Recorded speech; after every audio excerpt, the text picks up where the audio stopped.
Hey guys, I'm Pranavin Nissan and today I'll be talking about Sleeping Giants by Sylvain Newell. So, Sleeping Giants is a science fiction novel and it's the first book in a trilogy. The first book is Sleeping Giants, the second one is Waking Gods, and the third book is Only Human. So, this book was released in 2016 and is the debut novel of the author. And I found this book to be very intriguing, entertaining, and infotainment kind of stuff, and I enjoyed it tremendously. I've decided to give this book a 4 out of 5 stars. So, without any further delay, let's get into the plot and my thoughts about it. Sleeping Giant's story starts with a 11-year-old girl called Rose. It's her birthday and she's riding her new bicycle near her colony and her house, and suddenly she falls through the earth. She falls into a giant pit. Or it's not even a pit, it's a huge crater.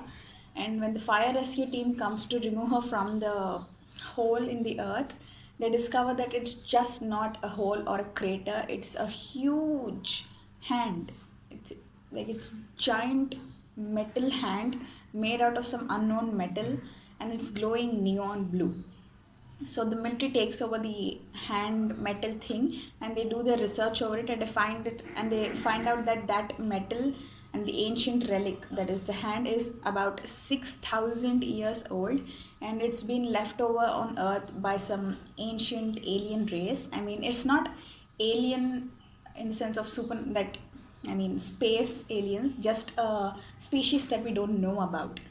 And they just put it away because they couldn't find any more about it. So then we fast forward to 17 years later, still following Rose. So now Rose is around 29, 30 years old, and she's a world renowned physicist, and she is given the project of the hand.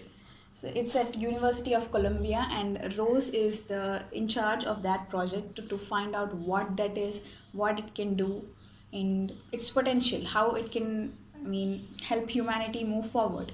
So while all of this is going on in Syria, there are two American military pilots, Carol Resnick and Ryan Mitchell. So these people are flying in Syria trying to detect any traces of nuclear weapons. Suddenly their helicopter collapses and they fall onto something, and that something is the forearm part of the arm that they discovered 17 years ago. So unknown man, a very, very powerful and unknown man, takes over this entire project. This man is so powerful, he can even override the president of US's commands. So he takes over the project and recruits Kara Resnick, Ryan Mitchell, and a linguist named, what was his name? Vincent Couture.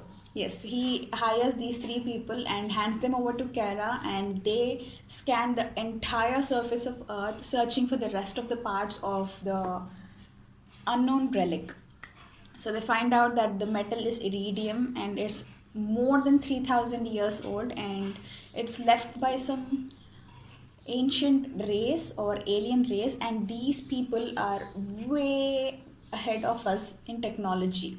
So all of this, they like they try to assemble all the parts, find all the parts, figure out how it works, what's the language, what's written on that metal thingy. Is it a weapon, or is it a defense mechanism, or is it just a showpiece? They try to figure out everything about that alien race and find out who left these giant sleeping giants buried in the surface of the earth. It is so intriguing. So now let's talk about my thoughts on the book and my review of it. So let's start with the plot. The plot, as you might have understood by now, I loved it. It was really interesting, and the premise, the construction of the plot, the pace of the plot, everything was really phenomenal. This is a very fast paced book. It spans over 3 years of story, and you get to read 3 years of story in less than 300 pages. It's a very short book, very short in the sense it's like average size. So I mean, it's very fast paced, so you get the feeling of the book being very short. And let's talk about writing. I gave this book a 4 out of 5 stars because I had a giant problem with the writing. This book is not told as a story, it's not told from a narration or a point of view. This book is a giant collection of interviews, news articles, scientific reports, and the surveillance data.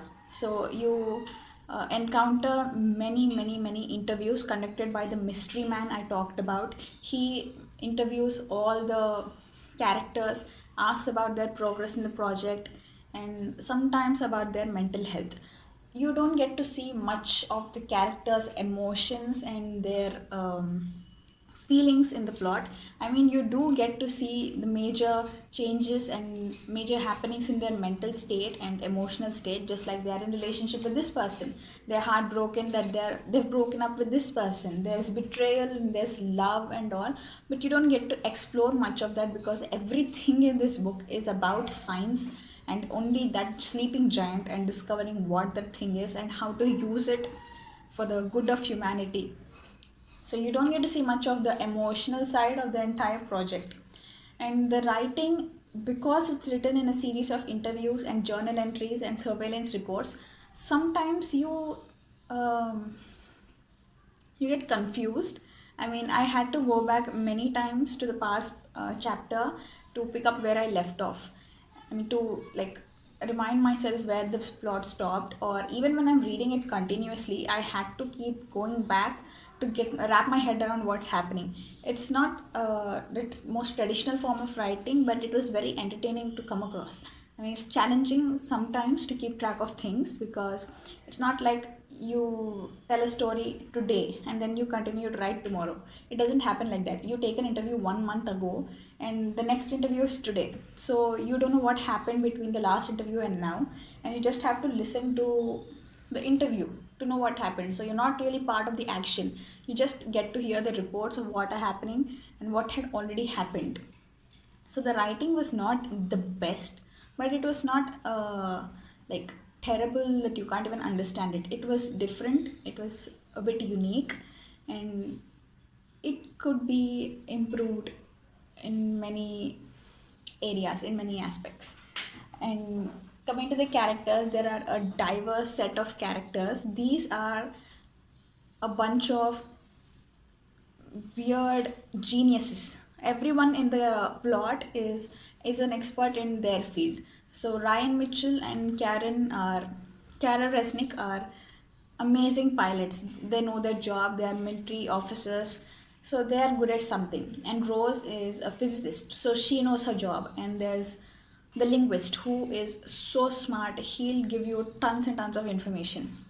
So these are all very unsociable geniuses. So they're not the traditional likable characters like the cookie cutter characters you fall in love with. These are not very, they are very unique and unlikable, which makes them very likable. By the end of the plot, you are like, oh my god, this is my team and I love them so much. Even the mystery man, you don't know anything about the mystery man.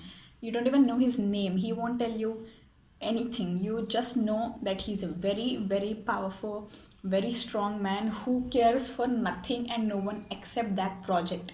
But by the end of the story, you are like, you are an asshole but I love you. That you get that kind of feeling. I really like the characters, but it's really sad that you don't get to see much of what the characters are feeling. You just see what the characters are going through, but not what they're actually experiencing. So there's not much room for character development. You just see the characters and see their work and how they respond to certain events. So that was another drawback, that is the characters are amazing but they didn't utilize, the author didn't completely utilize the characters potential. So considering the plot and the writing and the potential of the plot and the character development, I've given this book a 4 out of 5 star and I do not regret reading this. So if you are interested, you can listen to the audiobook. And I read the ebook as well as listened to the audiobook, and I felt like that was the most comfortable way of experiencing the story. Because this is science fiction, many of the concepts just go over my head. I'm not a very sciencey person. I've never been a fan of physics, and this book has a lot of physics in it. So I had to read the book to understand actually what was going on and not just listen to it. And I listened to it because it's a series of interviews. So there's a huge cast of narrators who are narrating each and every voice, and you get to listen to the surveillance tapes, like someone in a helicopter is surveilling a landscape, and you get to listen to the military language, the military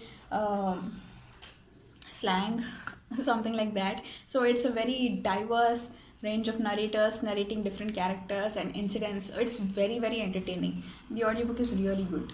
And the ebook is because you keep track of things if you're like me and if you're not a fan of physics and chemistry and all such things, and you need the pace to be slow to understand it, then you need even the ebook to like wrap your head around what's going on. So I'll leave the link to both the ebook and the audiobook in the description box down below. And I really, really hope that you'll give this book a chance. It's very entertaining, very fast paced, and it's just around, I think, 8 or 9 hours. So it's like a weekend read. You can finish it very quickly. And if you're interested, you can go on with the second book, which is Waking Gods. And I am very, very interested in reading that book. So that's it for today. We've talked about Sleeping Giants and my thoughts about it. So until the next video, goodbye. Take care.